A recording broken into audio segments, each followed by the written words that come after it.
এখানে আপনি নিশ্চিত যে সৌরনীল গাঙ্গুলি কোর্টের কাছে জানিয়েছে সে ডিভোর্স আর চায় না? ম্যাডাম, সেগুলোই আমাদের ইনভেস্টিগেশনে বেরোবে। হ্যাঁ, তো সেই ইনভেস্টিগেশন করার জন্য কাউকে কাস্টাডিতে নেওয়ার কি প্রয়োজন?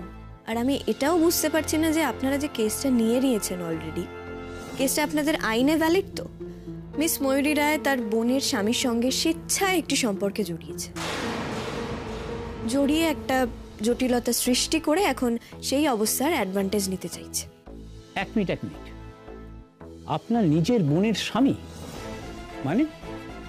মানে উনি ময়ূরী রায় আর আমি মেঘ রায়। উনি আমার বড় দিদি, এটা আপনি এতক্ষণ জানতেন না? আপনি তো কমপ্লেনে কিছু লেখেননি। আপনার সঙ্গে আপনার সৌরনীল বাবুর কি সম্পর্ক সেটা তো আপনি কমপ্লেনে মেনশন করেননি। সেটার কি প্রয়োজন? সেটা তো একটা ইররিলেভেন্ট ইনফরমেশন। এটা ম্যাটার করে না ও সম্পর্কে আমার কি হয়। ও আমার সঙ্গে বিশ্বাসঘাতকতা করেছে, এটা সত্যি। মিস রায়, সরি, আপনার কমপ্লেনটা আমি নিচ্ছি না।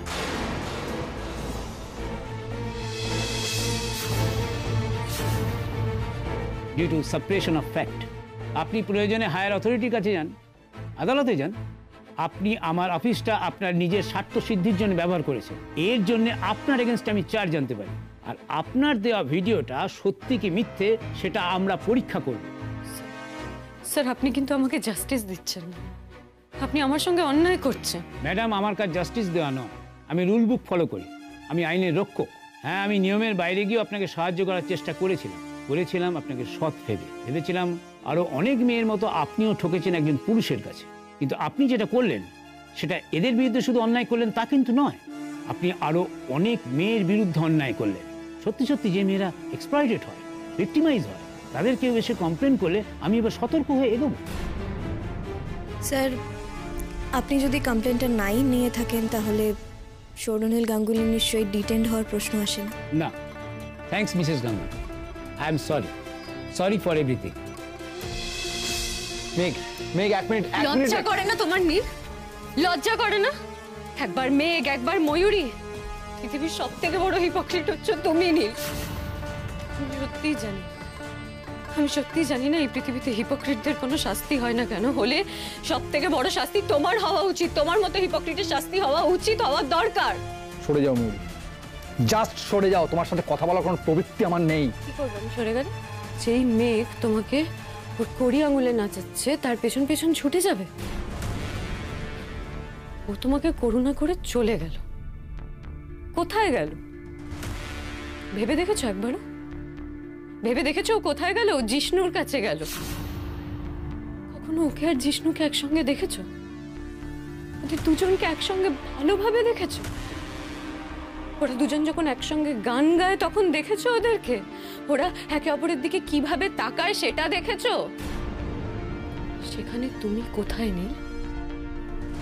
সেখানে তুমি কোথাও নেই। সেখানে তুমি এক্সিস্টও করো। এনাফ, আপনাদের ফ্যামিলিটা আমার বন্ধ করুন। মিস রায়, আপনি এদিকে আসুন, ফর্মালিটিজ আছে।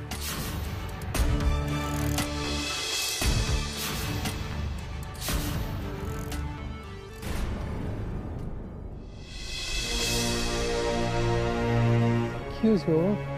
কাঁদছিস কেন? ওখানে কি হলো?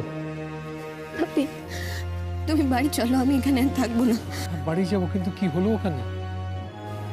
নীলকে অ্যারেস্ট করেনি, কিন্তু আমি আর এখানে থাকতে পারবো না। তুমি বাড়ি চলো। নীল আসছে। আমি কথা বলতে পারবো না ওর সঙ্গে। আমি বাড়ি যাবো, আমি এখানে থাকবো না। শোন, এইভাবে চলে যাওয়াটা দেখতে খারাপ লাগবে।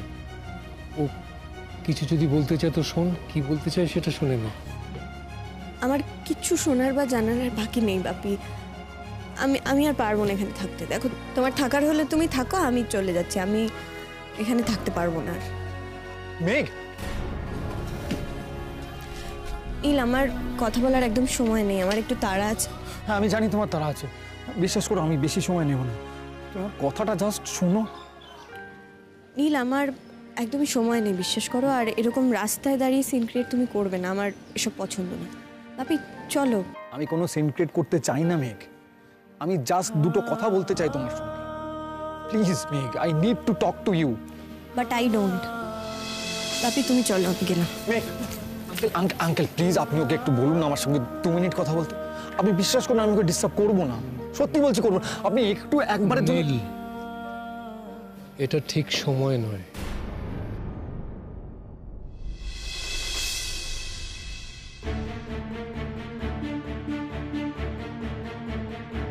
তুমি পরে কথা বলো, কেমন?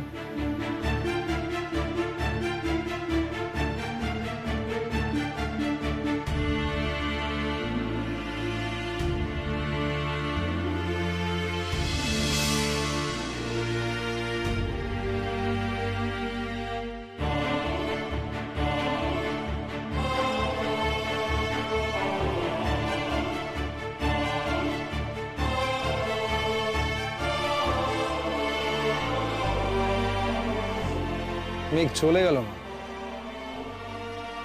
জাস্ট চলে গেল। ওকে কতবার ধরে রিকোয়েস্ট করলাম যে 2 মিনিট শোনো, আমি একটু কথা বলবো তোমার সঙ্গে, কোনো কথাই শুনলো না, চলে গেল। মেঘের কাছে আমাদের ঋণের পরিমাণ শুধু বেড়েই চলেছে। ও তো আমাদের ধন্যবাদটুকু বলার সুযোগটাও দিচ্ছে না। আমার মনে হয় মা ও আর কোনোদিনই আমাদের কোনো সুযোগ দেবে না, সামান্য ধন্যবাদটুকু বলার সময়টাও দেবে না ও আমাদেরকে। Don't be impatient. অধৈর্য হলে মেঘ তোমার কাছ থেকে দূরেই চলে যাবে। ধৈর্য ধরো, সঠিক সময় সবকিছু ঠিক হয়ে যাবে। আমাদের শুধু ধৈর্য ধরে সেই সময়টার জন্য অপেক্ষা করে থাকতে হবে। বাপি তুমি কেন আমাকে ওখানে যেতে বললে বলো তো?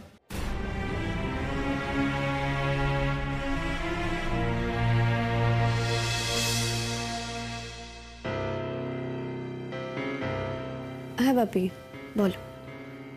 তুমি এখন কোথায়? কেন ইউনিভার্সিটিতে?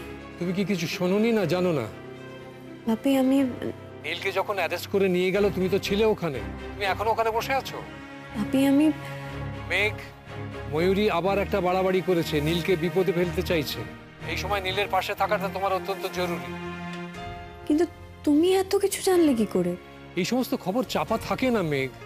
নীল একটা একাডেমিক সার্কেলের মানুষ, সবাই জেনে গেছে। তুমি এই মুহূর্তে থানায় যাও, নীলের পাশে থাকাটা তোমার অত্যন্ত দরকার। কিন্তু বাপি আমি ওখানে গিয়ে কি করব?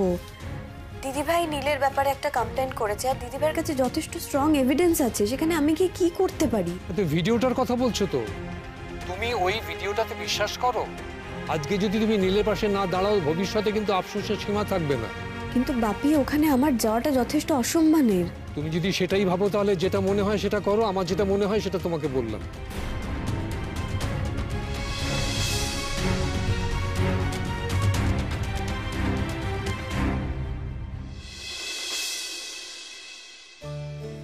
শুধুমাত্র তুমি আমাকে রিকোয়েস্ট করলে বলেই আমি ওখানে গেলাম। তুমি খুব ভালোভাবে জানতে যে আমি চাইছিলাম না এই ব্যাপারটায় ঢুকতে, শুধুমাত্র তুমি বললে বলে আমি আবার নীলের ব্যাপারে জড়ালাম। না গেলে তুই শান্তিতে থাকতে পারতিস। ধর যদি নীলের জেল হয়ে যেত, তাহলে তোর মনে হতো না যে ইস, আমি চেষ্টা করলে নীলকে বাঁচাতে পারতাম। ময়ূরী তো প্রতিশোধ নেবে বলে যা করার করছে। তখন কি তোরও মনে হতো না যে তুইও হয়তো প্রতিশোধ নেবার জন্য নীলকে বাঁচাতে চাইলি না? কিন্তু নীল যে অন্যায় করেছে সেই শাস্তি থেকে ওকে আমি কেন বাঁচাবো? দেখ, নীল সম্পর্কে আমার ধারণা বারবার বদলেছে, এখনো বদলাচ্ছে। আমার এক্সপেকটেশন বারবার আঘাত পেয়েছে, কিন্তু এই শাস্তিটা নীলের ঠিক প্রাপ্য নয়। আর এই শাস্তিটা যদি ও পায়, তাহলে ওর মধ্যে যেটুকু ভালো আছে সেটুকু নষ্ট হয়ে যাবে। আমি কাল রাতেও জানো তো নীলকে সাবধান করেছিলাম। সাবধান করেছিলিস মানে? তুই কি জানতিস সেরকম কিছু ঘটতে চলেছে? না মানে আমি আন্দাজ করেছিলাম। আসলে আমি দিদিভাইয়ের কথা ওভারহিয়ার করেছিলাম, তো সেখানেই আমি গেস করেছিলাম যে এরকম কিছু ঘটতে চলেছে। আমি জিষ্ণুকেও শেয়ার করেছিলাম। আমাকে জিষ্ণুই বলল যে আমার একবার নীলকে জানানো উচিত। আমি চাইছিলাম না জানাতে, আমি খুবই দন্যমন্য করে তারপর নীলকে ফোনটা করলাম, কিন্তু ও হয়তো আমাকে সিরিয়াসলি নেয়নি। আমি তো দেখলাম ওদের লয়ারও এসে পৌঁছয়নি। বাহ, জিষ্ণু জানলো, নীল জানলো, আর আমি জানতে পারলাম না। আপনি আমার ভালো লাগে না এই একই ব্যাপারে তোমার সঙ্গে বারবার কথা বলতে। ব্যাপারটা খুবই নোংরা। আমি তোমার সঙ্গে কি করে কথা বলবো এই একই ব্যাপার নিয়ে? আর তুমি কি করতে বলো তো? তুমি যদি জানতে হয় এরকম কিছু ঘটতে চলেছে, তুমি অসহায়ের মতো অপেক্ষা করা ছাড়া এর থেকে বেশি আর কি করতে বাপি? তুমি যেটা করনি আমি সেইটা করতাম। আমি ময়ূরীর সঙ্গে কথা বলতাম, হয়তো ওকে আটকাতাম, এই পর্যন্ত ব্যাপারটা গড়াতেই দিতাম না। ময়ূরী তো নিজের জীবন নিয়ে, সম্মান নিয়ে ছিনিমিনি খেলছে। তুমিও, তুমি যদি আমাকে বলতে কথাটা, তাহলে হয়তো ময়ূরীর আজকে এই অবস্থাটা হতো না। তোমার অভিমান এতটাই বড় হয়ে রইল যে আমাকে তুমি কথাটা জানালে, হয়তো আমি ওকে আটকাতে পারতাম। একটার পর একটা বোধহীন কাজ করে চলেছে, আর সেই কাজগুলো ওর নিজের ক্ষতি করছে। সমস্ত জায়গায় ও ব্রাত্য হয়ে গেছে, ব্রাত্য হয়ে যাচ্ছে শুধু নিজের দোষে। এটা যেদিন বুঝবে সেদিন যে কতটা দেরি হয়ে যাবে কে জানে।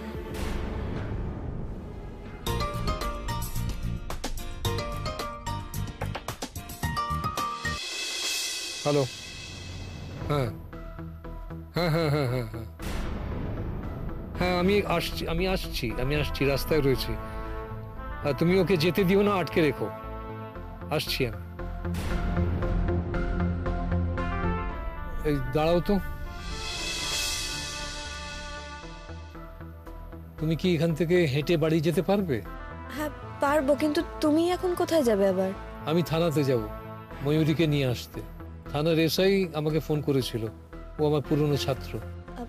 আমিও যাই তোমার সঙ্গে? না, ওখানে আমাকে একলা যেতে হবে। তুমি বাড়ি যাও আর মাকে সমস্ত সাবধানে গুছিয়ে বলো, ঠিক আছে?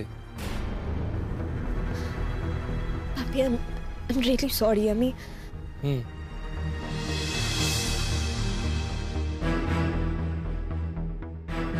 চলো।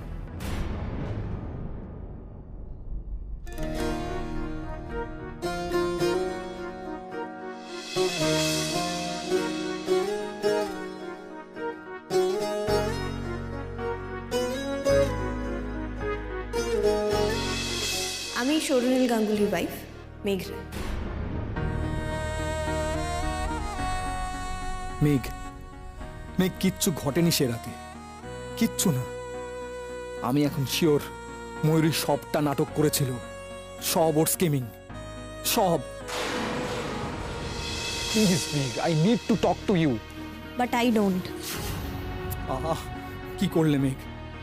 আমি কি করলে তুমি আমার জীবনে আবার ফিরে আসবে? মেঘ, তোমাকে ছাড়া আমি।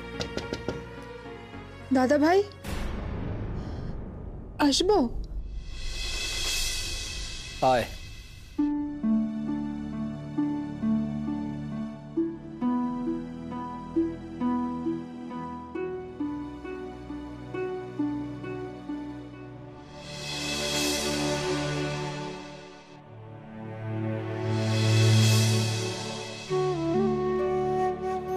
ঠিক আছিস তুই? না, রেগেনি,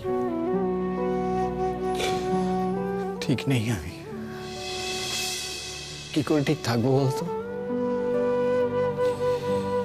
আমি আজকে মেঘকে এতবার করে রিকোয়েস্ট করলাম যে মেঘ, আমার তোমার সঙ্গে জাস্ট 2 মিনিটের কথা আছে, প্লিজ আমাকে 2 মিনিট কথা বলতে দাও, আমি তোমাকে কোনো ডিস্টার্ব করব না। কোনো কথাই শুনলো না, আমাকে একটা কথাও বলতে দিল না।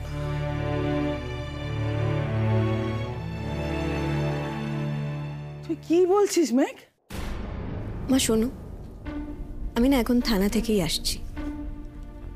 আচ্ছা একটা কথা বলো তো, দিদিভাই কি কিছুতেই বুঝতে পারছে না যে ও যেটা করছে সেটা ঠিক নয়? দিদিভাই একেবারে একটা সেলফ ডিস্ট্রাকশনের খেলায় মেতে রয়েছে। ও নিজে সবার ক্ষতি করছেও, আবার নিজে সবার কাছে খারাপও হচ্ছে। আর ও এটা কিছুতেই বুঝতে পারছে না যে যা কিছু ঘটছে সেটায় সব থেকে বেশি ক্ষতি নিজেই ও করছে। হে ভগবান, থানায় গিয়ে ও এইসব করেছে? আমার একটু একটু দড়ি জুটলো না কেন? এইসব শোনার আগে আমি গলায় দড়ি দিয়ে তাহলে ঝুলে পড়তাম, মরে যেতাম আমি। ভালো লাগছে না আমি আর সহ্য করতে পারছি না। তো দিদি না কিরকম কিরকম পাল্টে গেছে জানিস? ও আর মানুষের মতো ভাবছে না, ও শয়তানের মতো ভাবছে। হ্যাঁ মা দেখো, এসব কথা বলো না। আর দিদিভাই তো আমাদেরই একজন, ওকে কিন্তু আমাদেরই ফিরিয়ে আনতে হবে, ওকে সুস্থ করে তুলতে হবে।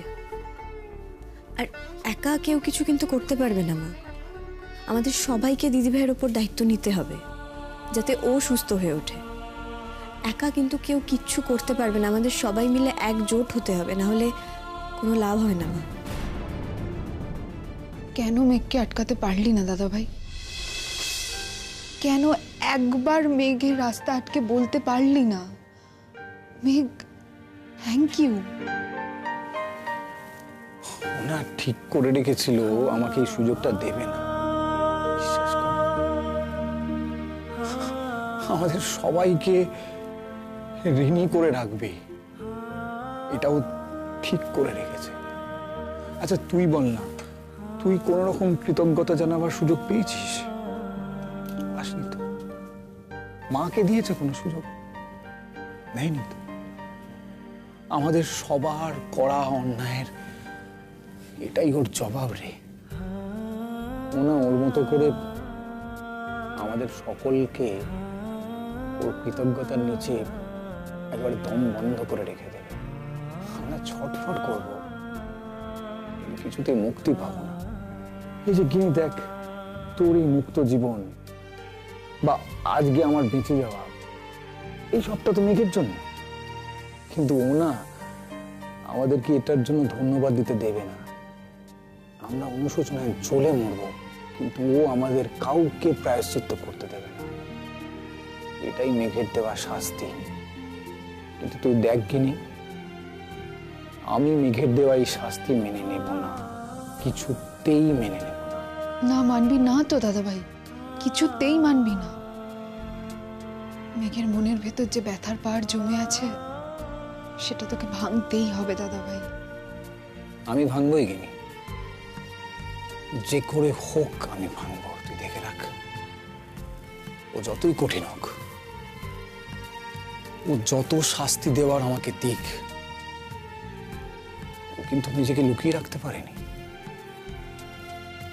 ও যে আমাকে ভালোবাসে, আজও ঠিক একই রকম ভাবে ভালোবাসে, সেটা না ও ওর নিজের ইচ্ছে না থাকলেও আমার কাছে প্রকাশ করে ফেলেছে। হ্যাঁ রে, জানি মেঘনা আমাকে কালকে সাবধান করেছিল। তুই ভাবগিনি, এই এত কিছুর পরেও মেঘ কিন্তু কালকে রাত্রিবেলা ঠিক আমাকে ফোন করে সাবধান করে। ও বলছিল ময়ূরী কিছু একটা করতে চলেছে। মানে মেঘ তোকে বলেছিল? হ্যাঁ, ও ময়ূরীর কোনো কথা ওভারহিয়ার করে। তারপর যখন বুঝতে পারে যে ময়ূরী আমার এগেনস্টে কিছু একটা প্ল্যান করছে, সেটাও আমাকে ফোন করে জানায়। তুই তো এটা আমাদের বলিসনি। দেখ, এটা আমার আর মেঘের নিজেদের ব্যাপার। আমি চাইনি সব কিছুই বাড়িতে জানাতে। আসলে আমি ভেবেছিলাম যে আজকে যেভাবেই হোক ওর সঙ্গে কথা বলবো, ওকে জিজ্ঞেস করবো যে ও আমাকে কেন আগে থেকে সাবধান করলো। আমি জানতে চাইবো ওর কাছে যে আমি যদি বিপদে পড়ি তাতে ওর কি যায় আসে। আমি ভেবেছিলাম মেঘকে দিয়ে স্বীকার করাবো she still cares for me, she still loves me, কিন্তু সেটা আর হলো না। আজকে আমাদের কথা হলো, কিন্তু দাদাভাই, মেঘ যদি তোকে আগে সাবধান করেই থাকে, তাহলে তুই কেন মিস্টার সিনহার সাথে কনসাল্ট করিসনি? উনি তো অ্যান্টিসিপেটরি বিলের ব্যবস্থা করে দিতেন তাহলে। হ্যাঁ, সেটা হয়তো করতেন, কিন্তু তাহলে মেঘ ওইভাবে ছুটে আসতো না, ওইভাবে সকলের সামনে বলতো না যে আমি সৌরনীল গাঙ্গুলির স্ত্রী মেঘ রায়। ও এটা বলতো না যে ডিভোর্সটা যখন এখনো হয়নি তার মানে আমি সৌরনীল গাঙ্গুলির লিগ্যাল ওয়াইফ। দেখ, মেঘ যখন এতটা বলেছে তাহলে ওকে স্বীকার করতে হবে, তাহলে ওকে মানতে হবে যে ও আমাকে এখনো ভালোবাসে। ওকে বলতে হবে ও যদি আমাকে নাই ভালোবাসে তাহলে এই বিপদের দিনে ও সবকিছু ছেড়ে আমার পাশে কেন ছুটে এসেছিল।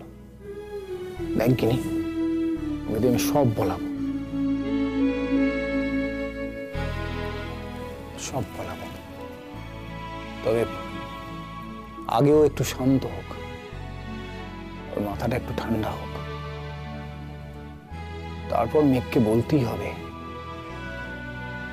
যে কেন আমার বিপদে আমার পাশে এসে দাঁড়ালো। এই এত কিছুর পরেও আমার বিপদের কথা শুনে ও কিন্তু না এসে থাকতে পারেনি। তার মানে ও এখনো আমাকে ভালোবাসে, তাই না? দেখো, যদি আমাকে ভালো নাই বাসতো তাহলে আমার কি হচ্ছে না হচ্ছে তাতে ওর কি যায় আসতো? কিছু না। না না না মেঘ, মেঘ, আমি জানতাম তুমি আমাকে ভালোবাসো, কিন্তু আজকের ঘটনা আমার এই ধারণায় তুমি নিজেই শিলমোহর বসিয়ে দিয়েছ। আমি জানি মেঘ, তুমি আমাকে ভালোবাসো, ঠিক আগের মতোই ভালোবাসো।